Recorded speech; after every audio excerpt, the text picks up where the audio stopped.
fokus pada layar. Yang kedua, biaya dan infrastruktur. Ini sangat jelas ketika memang digitalisasi diimplementasikan, diterapkan di TK maupun di SD, infrastruktur dan biaya ada salah satu kendala. Karena memang melihat dari infrastruktur sekolah yang lain tidak merata. Lalu bagaimana ketika memang ada sekolah yang tidak merata atau infrastruktur yang menopang ketika memang digitalisasi diterapkan, bagaimana nasibnya? Akan tertinggal bukan? Yang ketiga, kesetaraan akses. Ini sangat jelas teman-teman. Ketika memang anak-anak yang terlahir dari keluarga yang kurang mampu, mereka tidak bisa membeli gadget atau mereka tidak bisa membeli alat teknologi yang memang dibutuhkan.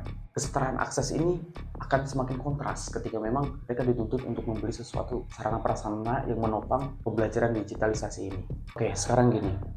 Tadi melihat dari manfaat dan tantangannya. Lalu bagaimana ketika memang kita melihat dari negara-negara lain, dari negara-negara yang maju dalam sistem pendidikannya? Apakah mereka juga menggunakan sistem digitalisasi ini di ranah taman kanak-kanak dan sekolah dasar? Yang pertama, yaitu negara Finlandia. Negara ini, teman-teman, negara dengan sistem pendidikan terbaik.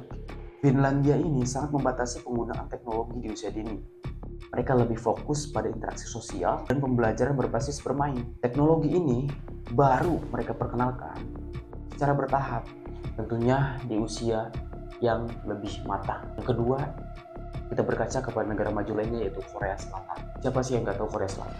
Sebaliknya, Korea Selatan adalah salah satu negara yang paling digital. Anak sekolah dasar belajar melalui gadget dan sistem learning lainnya.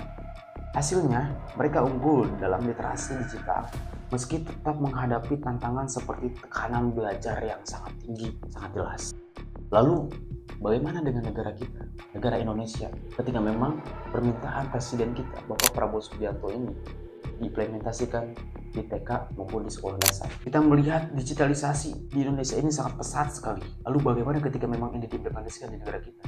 Digitalisasi di TK dan di SD memang masih berkembang dan sekolah yang sudah mengadopsi metode digital ini.